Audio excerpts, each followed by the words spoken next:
Hi అండి. ఈరోజు మనం ఎగ్ బిర్యానీ చేసుకుందాం. మటన్తో చికెన్తో కాకుండా ఎగ్తో కూడా అప్పుడప్పుడు చేసుకుంటే పిల్లలు బాగా ఇష్టంగా తినేస్తారు. స్టవ్ మీద వెడల్పాటి గిన్నె పెట్టేసుకొని దాంట్లో 4 గరిటెల ఆయిల్ వేసుకొని పొడవుగా కట్ చేసుకున్న ఆనియన్స్ దాంట్లో కొంచెం సాల్ట్ వేసి గోల్డెన్ బ్రౌన్ కలర్ వచ్చేంత వరకు వేయించి పక్కన పెట్టుకోవాలండి. ఇంకో స్టవ్ మీద ఎగ్స్ అన్నీ కూడా బాయిల్ చేసుకోవాలి. ఆయిల్ కొంచెం మిగిలి ఉంటుంది, దాంట్లోకి ఇంకో 2 గరిటెల ఆయిల్ వేసి కడా గరం మసాలా వేయాలండి. అంటే ఇలాచి, లవంగాలు, మిరియాలు, పత్తా అన్నీ కూడా వేసి వేయించుకొని అవి వేగాక ఆనియన్స్ వేసి వేయించి ఒక 3 మిర్చీలు డైమండ్ షేప్లో కట్ చేస్తాం కదా క్రాస్గా, అవి కూడా వేసేసి వేయించి 1½ స్పూను అల్లం వెల్లుల్లి కూడా వేసి వేయించుకోవాలి.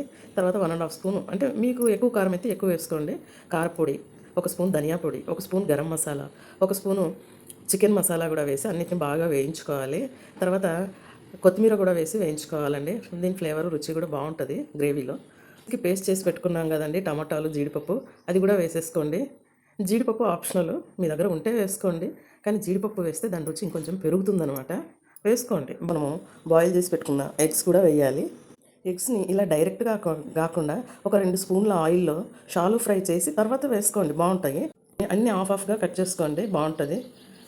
అంటే మనం వడ్డించుకున్నప్పుడు కూడా హాఫ్ ముక్కలు వేసేసుకుంటాం కదా, బాగుంటుందండి. గ్రేవీ కూడా అట్లోకి వెళ్ళిపోయి ఇక అంతా దాదాపుగా అయిపోయిందండి.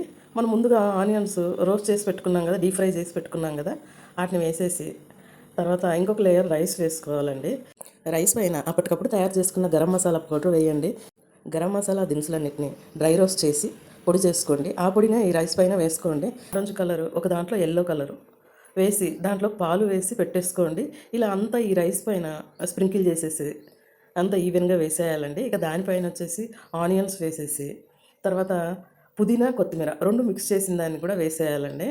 తర్వాత ఇంకొక లేయర్ రైసు, దానిపైన గరం మసాలా పౌడరు, మరి దానిపైన ఆనియన్స్, ఇలా లేయర్గా అన్నీ వేసేసుకుంటే అప్పటికప్పుడు ఆ దినుసులు అన్నిటిని డ్రై రోస్ట్ చేసి మనం పొడి చేసుకొని అది కూడా రైస్ పైన అంతా స్ప్రింకిల్ చేసామనుకోండి, మనం తినేటప్పుడు ప్రతి ముద్దలోన ఆ ఫ్లేవర్ తెలుస్తూ ఆ వాసనకి అలా పడిపోతామండి. కాబట్టి అది కూడా వేసుకోండి, బాగుంటుంది. చివరిగా నెయ్యి వేసేసి ఇక దానిపైన దానికి సరిపోయే మూత పెట్టేసి ఆ మూత పైన ఏదైనా సరే మీ ఇంట్లో ఏది ఉంటే అది, ఒక బండ కానీ ఒక గిన్నె కానీ అట్లా బరువు పెట్టేసి ఒక 10 మినిట్స్ దమ్ చేయండి. బాగా అంతా వేగిపోతుందనమాట. చూడండి ఎంత పొగలు వచ్చేస్తుందో చూడండి పెడుతూ ఉంటే.